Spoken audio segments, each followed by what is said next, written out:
Could weather delay democracy? As Taiwan prepares to vote in its biggest recall ever, a tropical storm brews nearby. Taiwan's betting on AI to transform healthcare. We take you inside one of Asia's biggest biotech expos to see what the future might look like.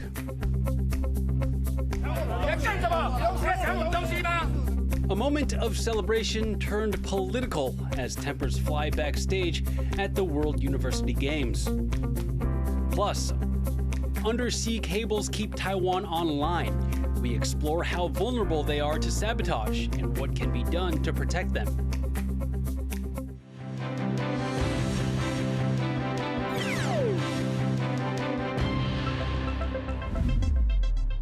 A warm welcome to TaiwanPlus News.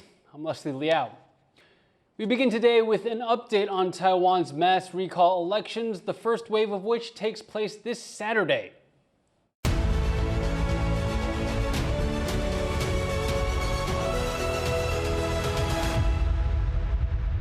Just days before Taiwan's polls open for recall votes that could oust 24 opposition lawmakers from office, mobilization efforts on both sides are reaching a fever pitch, but so are concerns that those votes may be disrupted. Cadence Quanta has more.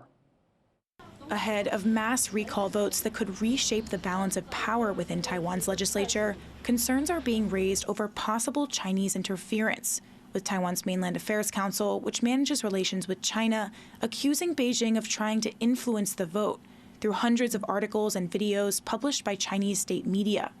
It's also accusing China of allegedly providing discounts to Taiwanese business people living in China to come back and vote. 你也可以看得出来说，中共对这一次的大罢免是非常的这个严肃看待啊，严肃看待。那他的下的这个动员力道其实不输给这个总统大选的时候。The council is calling on China to stop interfering, saying Taiwanese people should be allowed to make their own decisions. This summer, we'll see 31 lawmakers from the main opposition Kuomintang, which favors closer ties to China, face recall votes, with 24 of those votes scheduled for Saturday. Amid concerns over potential Chinese interference, there have also been worries about weather disrupting the votes, with a tropical storm near Taiwan predicted to bring heavy rain to the island on Saturday. 看起来26号的天气呢，大概是在桃园以南啊，天气相对是比较不稳定的。大概接近中午过后呢，也是全台午后降雨相对会比较明显。 Taiwan's election authorities say if businesses and schools close due to the storm, recall votes in affected areas will also be postponed. And for voters, another question mark, as Taipei authorities decide whether former chair of the Taiwan People's Party, Ko Wen-je, will be allowed to vote in the recalls. Ko has been held in detention as the court hears his corruption cases, but he's requested to be allowed to vote, either in prison, by mail, or under supervision at a polling station. Options the Taipei City Election Commission oppose. Amid these concerns, campaigning on both sides has escalated, with near-daily rallies. On Thursday, more than 24 NGOs gathered in Taipei to throw their support behind the recall campaigns. 这场由公民由下而上发起的大罢免运动，就是一次跨越政党立场以及背景的行动。这场来自不同阶级、世代、性别甚至身份认同不尽相同的公民们，因为共同的焦虑、愤怒，选择走上街头。 Meanwhile, the anti-recall camp is also continuing their push for support, urging people to help keep legislators in office. 其实从大罢免一开始啊，我这一区我这一席次就是民进党在强攻，而且他们还说这是狙杀名单哦。那但是呢，我想我会非常相信啊，我们选区所有选民的智慧，我相信最后我们反恶霸一定会成功。 So, an eventful political environment across Taiwan as recalls take center stage, with less than 48 hours to go before voters hit the polling booths. Klein Wong and Cadence Quaranta for TaiwanPlus. We've seen some of the campaigns going on, but how are voters reacting to the mass recall movement? Our reporter Irene Lin went to 3 cities around the country to hear what locals have to say. Campaigners at busy intersections urging passersby to come out to vote. Billboards plastered along Taipei streets, now a common sight in Taiwan as the country faces its biggest politician recall in history. On the streets, business as usual. But some locals say the movement to unseat lawmakers has shaken their hopes for stability. 我觉得啊，太乱了，因为动不动就罢免，动不动就，实在是劳民伤财啦。我觉得当初你选人就是选了，何必多此一举呢？假如这一次投票不成功的话，你觉得会对台湾会有什么样的影响？就会觉得是不是台湾更容易被卖掉？觉得里面好多可怕的人哦。The opposition Kuomintang and a smaller Taiwan People's Party currently have a majority in the legislature.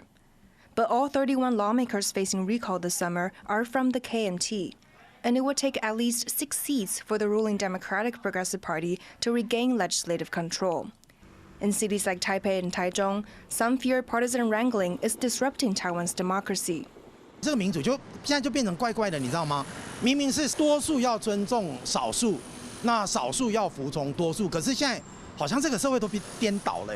任何一个政府是一言堂的话，对所有的人民和百姓和国家是百害无益的。While those who support the recall say it's important to remove people unfit to represent them. 正常情况下是一般民众要自发性的去签署联署书，所以我觉得这应该是会。就是如果有一定的了解的话，会觉得说这应该是一个还蛮明显的就是群众发起的一个，算是对台湾目前政治一个比较大的不信任这样子。我觉得一些人民去跟这些在地的立委去反映，其实好像也于事无补啊，因为他们就跟着整个党的意志在走啊，所以我觉得，应该是说整个在野党有点偏掉了吧。Over on the East Coast, the KMT has maintained a strong hold in Hualien for the past 2 decades. Some here now say it's time for a change, while others want to maintain the status quo. 我觉得不应该由特定的政治人物长期垄断花莲的政治、经济整个资源，应该要有其他的选择。那我觉得竞争是好事。而不应该由单一的人垄断。不婚期其实为了我们花莲蛮多小孩子争取蛮多福利的，尤其是就是学校中午营养午餐的部分，其实帮助蛮多家庭的，而且还有针对低收跟中低收，还有老人家、原住民，其实他真的帮花莲争取蛮多福利的，还有花莲的夏令演唱会啊。几个我的前辈们，就算是30几岁的这几个前辈们，他们都蛮愿意返乡来投票，甚至是一改以往比较可能温吞的个性，投入罢免或是支持反罢免的活动。对，我觉得有蛮明显的不一样。如果投赞成罢免的话，就是感觉对民进党有利，就是会变成像国会讲，可能就是他的意见就可以主导。然后，但是如果投不罢免，就是傅昆萁继续连任，我会觉得好像对花莲也不会有什么更好的影响，所以我就比较倾向。就是投与不投。7月26出门投票。Luffy Lee and Irene Lin for TaiwanPlus. Cross-strait tensions have flared up at the World University Games in Germany. Shortly after Taiwan's team celebrated a win in taekwondo, Chinese team officials seemingly sought to interfere in a photo op.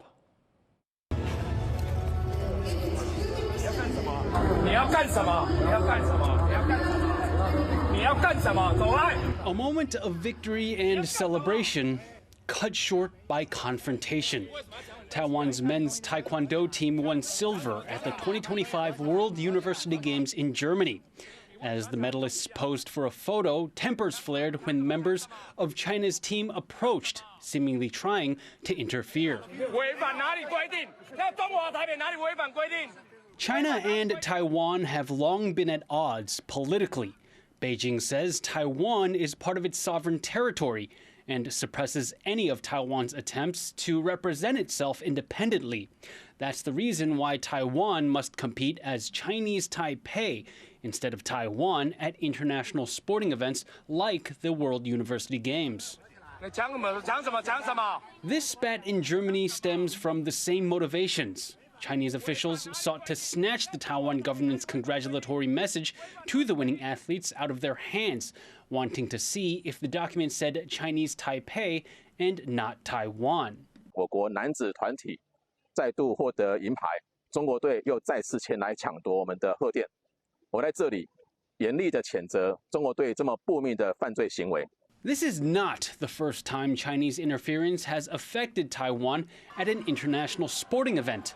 At last year's Paris Olympics, Taiwanese spectators who brought posters or signs that displayed the word Taiwan or had Taiwan iconography had them taken away on some occasions. And while the Olympics has at least some regulations banning the display of the Taiwan flag, the head of Taiwan's sports administration says the rules are different at the World University Games. 德国是民主自由国家，颁发贺电给我们自己的选手，与喊台湾加油对我们自己选手的支持，完全不是奥会模式的范围。中国队，请勿再将奥会模式无限上纲，伤害台湾人民的情感。 Regardless of politics, Taiwan is having an impressive run at the World University Games. It's so far captured 2 gold, 6 silver, and 5 bronze medals, ranking 10th on the medals table. Any win from here on in may be considered even more impressive, as athletes may have to deal with the added pressure from potential Chinese interference. Luffy Li and Leslie Liao for TaiwanPlus. Taiwan is deepening ties with Somaliland, welcoming its foreign minister to Taipei as both governments push back against authoritarian pressure. 近期威权阵营持续以新形态胁迫，加强对台所国际参与的打压。对此，我们双边应该继续深化伙伴关系，展现民主同盟的韧性，以及捍卫价值的坚定立场。 Somaliland's foreign minister thanked Taiwan for its support and said their partnership remains firm despite mounting international pressure.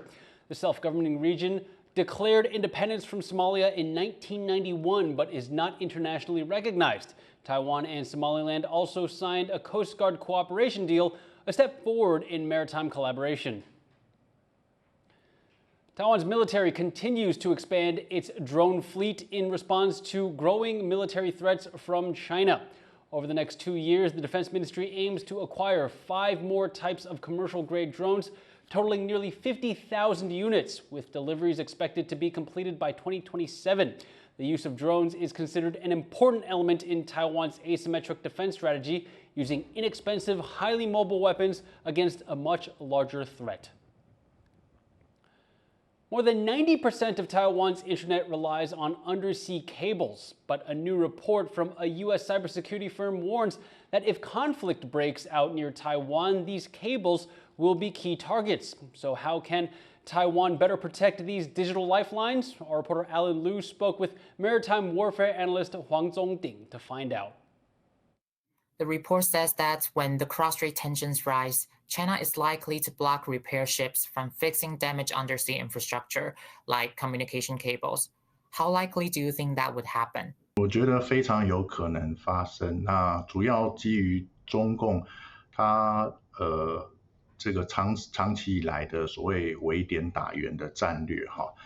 那所以说是有可能在这样的情况下这个采取这种围点打援的战术，不过困难度会有点高哈。也就是说，他们这个涉及到切断海缆的这个区域，就目前来看的话，主要是在我们国军的这个应变区域，那或者是火力打击的范围哈，所以可能不容易，就是说在这个割断海缆之后，然后在这个相关地点好，那等待对付我们的这个负责维护或是说抢救的这个船只。Since 2024, there have been 5 incidents involving damaged undersea cables around Taiwan, 4 of them linked to Chinese or Russian vessels. Is the number unusually high in your view? And how important are these cables to Taiwan? 这个具体的数字呢，事实上会更高哈，因为海缆的这个断裂，或是说它需要这个整修，事实上是属于营业秘密哈，相关这个电缆公司的营业秘密，所以我们在这个新闻上看到的数字是远低于这个实际这个可能有意外或者说人为破坏的这个数字哈。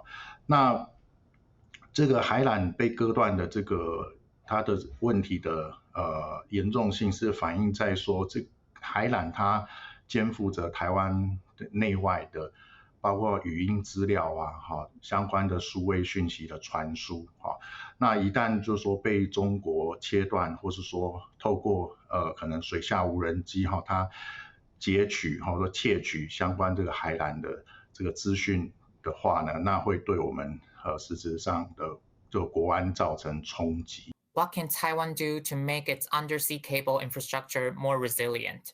未来可能首要做的就是加重这个刑法的部分。那另外就是在国际合作上面，就是希望可以就是说将这个相关海缆的所有权更加的分散到更多的国家，那扩大这个国际联盟经营，然后共管或者说共同维运的这样的一个可能性。那这是一种扩大台海这个问题国际化的一种操作方向。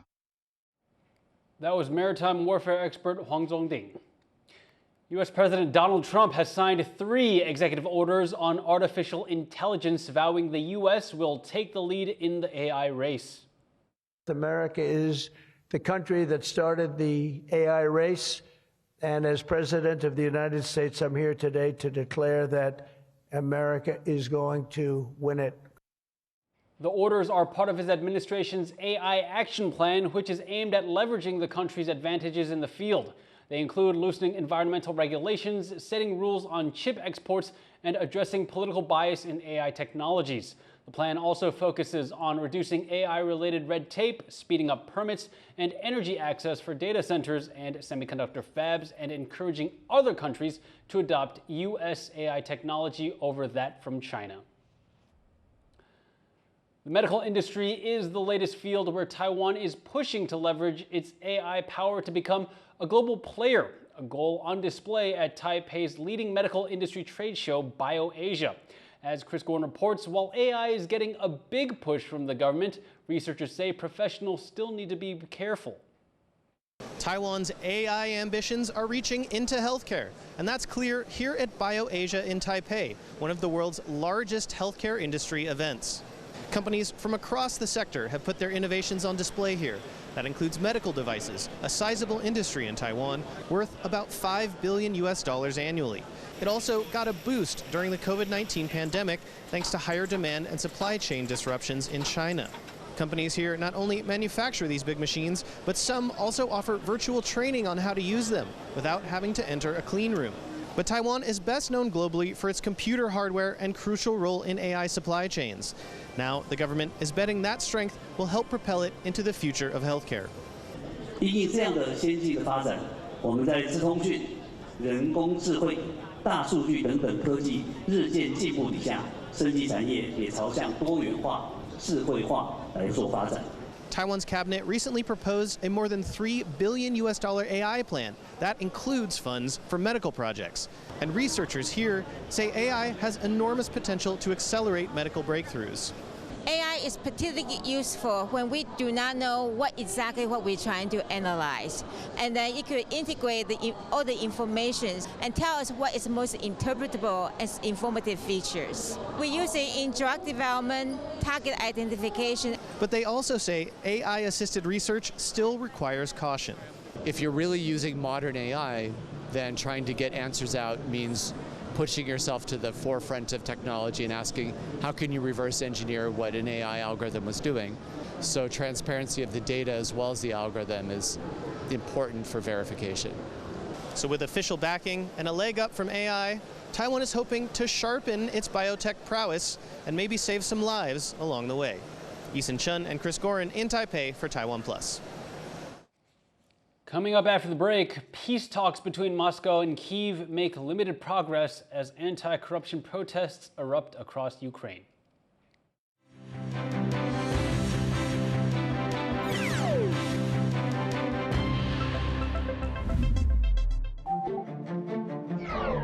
Hello and welcome to Taiwan Talks. I'm Ian Kavat. Today we examine China's engagement in Africa. So, unfortunately, this very aggressive form of cultural revolution-like politics in China seems to be moving forward in this modern era. This grave injustice is happening. The issue is, what can the U.S. do to help strengthen Taiwan? We need that kind of mindset to prepare for the warfare. What implications does this have on Taiwan and the region as a whole? Just like Ukraine right now, you need people to understand we're doing this for our own country. Reaffirmed our support for the Taiwanese ability to make their own decisions about their own future. Relationship between the United States and it's very hard to duplicate in the short time. Taiwan still can continue being the leading position if we put efforts on R&D. And you are riding on a wave. This is exactly the time you need to double down. Or I did not realize I am actually running to be the first Asian woman in the state senate. Our next generation, they can see Asian American is as equal and have the same platform. Taiwan Talks provides a platform for the voices and perspectives that are shaping our country.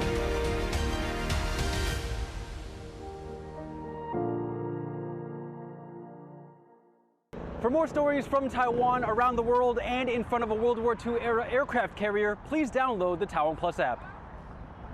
It's bigger than it looks. Start your weekend with a cup of coffee and a moment to reflect on what happened this week.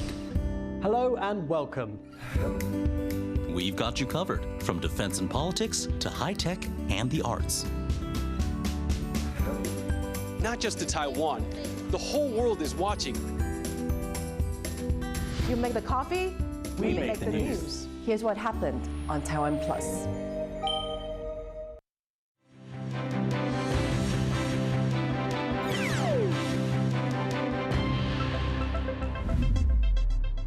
Welcome back. You're watching TaiwanPlus News. At least 11 Thai civilians have died in conflict on the country's disputed border with Cambodia. That's according to Thailand's health minister. The two countries began exchanging fire along the border on Thursday, accusing one another of starting the fight. The dispute stretches back more than a century, though tensions are now at their highest in more than a decade. On Wednesday, a Thai soldier lost his leg in a landmine explosion. That led Thailand to downgrade its diplomatic ties with Cambodia and expel the country's ambassador. The World Health Organization is raising the alarm over what they're calling man-made mass starvation in Gaza. And a large proportion of the population of Gaza is starving. I don't know what you would call it other than mass starvation. And it's man-made. The WHO and a number of countries are calling for more food and medical aid to be let into the territory. Humanitarian groups say they haven't been able to deliver food for almost 80 days, and they're calling the resumption of deliveries insufficient. Israel says it's letting enough food into Gaza and is blaming militant group Hamas for diverting supplies. A fresh round of Ukraine-Russia talks has failed to bring the two countries closer to a ceasefire, but it has produced some results. The situation in Ukraine, though, is growing more complicated as mass protests over a controversial bill on corruption broke out across the country. John Van Triest reports. A third round of Ukraine peace talks wraps up in Istanbul. The meeting lasted just 40 minutes, and there's no sign of a ceasefire. But it wasn't without some progress. There was talk of more humanitarian exchanges, prisoner swaps, and more, along with ideas from both sides for what should come next. A real ceasefire and end to all strikes on civilian infrastructure. This can be a crucial first steps towards lasting peace. We propose to the Russian side to hold such a meeting of leaders until the end of August. We once again suggested to the Ukrainian side to consider, in our opinion, a very important issue, the announcement of short 24 to 48-hour ceasefires on the line of combat contact on the front line, so that medical teams would have the opportunity to take away the wounded. Commanders would have the opportunity to take away the corpses of their troops.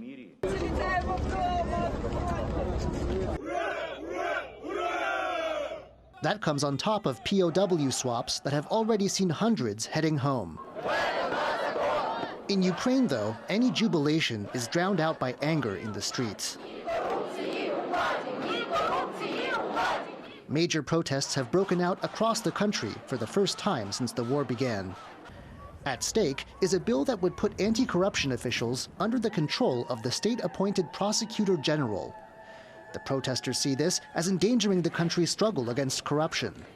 And President Volodymyr Zelensky has signed the bill into law, igniting fury in multiple cities. Nobody, absolutely nobody, could expect Zelensky to sign this law. This is why people came out to protest. Signing this law practically means the liquidation of such bodies as the National Anti-Corruption Committee and Specialized Anti-Corruption Prosecutor's Office. It blocks out the path to the EU and violates democracy. Today we can show society, the government and our partners abroad that we do not support such laws. We need to fight corruption. We need our government to listen to us. They should serve the people.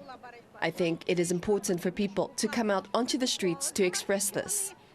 Zelensky now says there's a new anti-corruption plan in the works. But for now, the pressure on him is coming from within as well as from without. Patrick Chen and John Van Trieste for TaiwanPlus. And thank you for watching TaiwanPlus News. You can visit the TaiwanPlus website or follow our social media for more stories from Taiwan and around the world. To finally take a look at France's first 100% electric aircraft carrying out its first test flight. I'm Liao. Take care and see you next time.